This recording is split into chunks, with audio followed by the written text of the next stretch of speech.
Los ojos no mienten. Eso pensó Roberto Mendoza cuando regresó al hospital donde pasó 3 meses de su infancia. Pero lo que vio en aquellas muñecas que tanto lo consolaron siendo niño, lo perseguiría por el resto de su vida. Estamos ante un tema delicado que involucra el bienestar de menores en instituciones médicas. Los hechos que presentaremos requieren sensibilidad, pero también la búsqueda de la verdad. Era 1966, en Ciudad de México. El Sanatorio San Rafael se alzaba como un edificio de 3 pisos en la colonia Roma, con sus muros blancos y sus largos pasillos que olían a desinfectante y esperanza. Las familias con recursos llevaban allí a sus hijos cuando la medicina pública no bastaba. Entre esas paredes trabajaba Camila Herrera, una enfermera de voz suave y manos delicadas que se había convertido en el ángel de las niñas internadas. Camila tenía una costumbre peculiar. Cada vez que una pequeña ingresaba al hospital, especialmente si el diagnóstico era grave o el tratamiento sería largo, aparecía en su habitación con una muñeca. No cualquier muñeca. Eran figuras exquisitas, de porcelana perfecta, cabello sedoso y vestidos elaborados. Pero lo que más llamaba la atención eran sus ojos. Grandes, expresivos, de un realismo que hacía que las niñas se sintieran acompañadas incluso en las noches más difíciles. Las pequeñas pacientes adoraban esos regalos. María Elena Vázquez, internada por una neumonía complicada, dormía abrazada a su muñeca todas las noches. Lucía Moreno, que enfrentaba una operación del corazón, le hablaba a la suya como si fuera su hermana menor. Carmen Delgado, con apenas 6 años y una enfermedad que los médicos no terminaban de entender, llevaba su muñeca a todos lados, incluso a las sesiones de terapia. Los padres estaban agradecidos, en una época donde los hospitales eran lugares fríos y las visitas limitadas. Estos gestos de bondad marcaban la diferencia. El doctor Raúl Espinosa, director del sanatorio, veía con buenos ojos la iniciativa de Camila. Las niñas se recuperaban mejor, lloraban menos, colaboraban más con los tratamientos.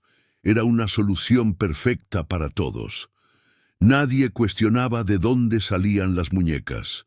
Camila explicaba que tenía una hermana que las hacía artesanalmente. Las familias, ocupadas con la salud de sus hijas, no indagaban más. Los otros empleados del hospital simplemente asumían que la enfermera las compraba con su propio sueldo, un acto de generosidad que la hacía aún más querida. Pero había algo en esos ojos que inquietaba a quien los observara con atención. Tenían una profundidad extraña, una luminosidad que no parecía artificial. Cuando la luz del pasillo se reflejaba en ellos, por un momento parecían pestañear. Cuando las niñas dormían, las muñecas parecían velarlas con una intensidad casi humana. Antes de seguir con lo que descubrió Roberto, necesito saber algo. Si alguna vez sentiste que algo no cuadraba, pero todos a tu alrededor lo veían normal, escribe Jos en los comentarios y dime tu nombre y ciudad. Suscríbete porque lo que viene después cambiará todo lo que creías sobre esta historia. Roberto Mendoza tenía 8 años cuando ingresó al Sanatorio San Rafael en marzo de 1966. Una caída desde el tejado de su casa le había fracturado la pierna en varios lugares. Los médicos dijeron que necesitaría cirugía y meses de recuperación. Su madre, Rosa Mendoza, lloraba cada noche pensando en su hijo solo en ese lugar extraño. Pero Roberto no estaba solo. Al segundo día de su internación, Camila apareció con una muñeca especial. Esta tenía cabello negro como el suyo y ojos castaños que parecían entender su dolor. Roberto, aunque se consideraba demasiado grande para muñecas, se sintió consolado por esa presencia silenciosa. Durante las noches de dolor, cuando los calmantes no bastaban, miraba esos ojos y encontraba una extraña paz. La muñeca lo acompañó durante toda su estancia. Cuando los médicos venían a revisar sus vendajes, cuando las enfermeras le aplicaban inyecciones, cuando su madre lo visitaba los domingos. Esos ojos lo seguían, lo protegían, lo entendían de una manera que las palabras no podían expresar. 3 meses después, cuando Roberto pudo caminar nuevamente, llegó el momento del alta. Su madre empacó sus pocas pertenencias, pero cuando fue a guardar la muñeca, Camila se acercó con una sonrisa triste. Le explicó que las muñecas debían quedarse en el hospital para consolar a otras niñas que llegarían. Roberto entendió, aunque sintió una punzada de tristeza al despedirse de esos ojos que lo habían acompañado en sus momentos más difíciles. Años pasaron. Roberto creció, estudió, se convirtió en arquitecto, se casó, tuvo hijos, construyó una vida plena, pero siempre guardó un recuerdo especial de aquella enfermera bondadosa y su muñeca consoladora. Cuando hablaba de su infancia, mencionaba con cariño esos meses en el hospital y cómo una simple muñeca había hecho tolerable una experiencia tan dura. En 1987, 21 años después de su internación, Roberto recibió una llamada que cambiaría su perspectiva para siempre. Era de un periodista de investigación llamado Eduardo Ramírez, que estaba escribiendo un artículo sobre hospitales privados de los años 60. Ramírez había encontrado el nombre de Roberto en antiguos registros del Sanatorio San Rafael y quería entrevistarlo sobre su experiencia como paciente infantil. Roberto accedió a la entrevista, curioso por revivir aquellos recuerdos. Se encontraron en un café cerca del lugar donde antes estaba el hospital, que había sido demolido 5 años atrás. Roberto habló con nostalgia de Camila, de su bondad, de las muñecas que regalaba a las niñas. Pero cuando describió los ojos de su muñeca, Eduardo frunció el ceño. El periodista le mostró una fotografía borrosa que había obtenido de los archivos. Era el interior del hospital, tomada en 1966. En una esquina de la imagen, apenas visible, se veía una estantería con muñecas. Eduardo había ampliado esa sección y le pidió a Roberto que observara con atención. Los ojos de esas muñecas tenían algo inquietante. No parecían de vidrio manufacturado, sino demasiado reales, demasiado expresivos. Roberto sintió un escalofrío. Ahora que lo pensaba, nunca había visto muñecas con ojos tan realistas en ninguna tienda, ni antes ni después de su experiencia en el hospital. Esos ojos tenían venas diminutas, variaciones de color, imperfecciones que solo se encontraban en ojos auténticos. Eduardo le hizo una pregunta que lo dejó sin palabras. ¿Estás seguro de que esos ojos eran de vidrio? La investigación de Eduardo había comenzado de manera casual.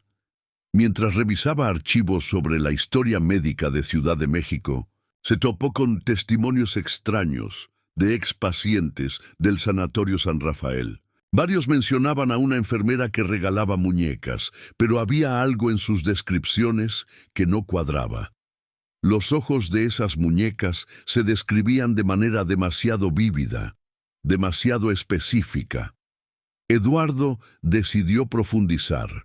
Buscó a otros expacientes, habló con familiares, revisó registros. Poco a poco se fue formando un patrón inquietante. Las muñecas aparecían siempre después de que una niña ingresaba con un diagnóstico grave. Los ojos de cada muñeca parecían coincidir misteriosamente con alguna característica física de pacientes que habían estado en el hospital.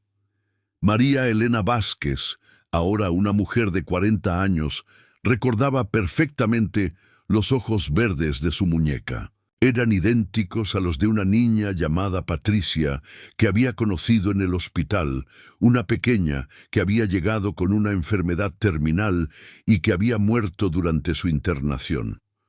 Lucía Moreno mencionó los ojos azules extraordinarios de su muñeca, muy parecidos a los de una paciente francesa que había estado en el hospital el mismo mes. Cuando Eduardo juntó estos testimonios, comenzó a formarse una teoría perturbadora. ¿Era posible que Camila estuviera utilizando ojos humanos reales para sus muñecas? La idea parecía absurda, imposible, pero las coincidencias eran demasiadas para ignorarlas. El periodista decidió ir más allá. Contactó al ayuntamiento para revisar los permisos de demolición del hospital. En los documentos encontró algo que lo dejó helado. Durante los trabajos de demolición, los obreros habían reportado el hallazgo de un cuarto secreto en el sótano del edificio. Un espacio que no aparecía en los planos originales y que había sido sellado con cemento. Eduardo buscó a los obreros que habían participado en la demolición. Uno de ellos, un hombre llamado José Martínez, recordaba vívidamente lo que habían encontrado en ese cuarto. Estanterías de madera llenas de muñecas idénticas a las que habían descrito los expacientes. Cada muñeca tenía una pequeña etiqueta colgando del cuello con un nombre escrito a mano. Nombres que coincidían con los de pacientes que habían estado internados en el hospital. José recordaba haber contado más de 30 muñecas en esas estanterías. Todas tenían la misma estructura de porcelana, el mismo tipo de vestido, el mismo cabello sedoso. Pero los ojos eran diferentes en cada una.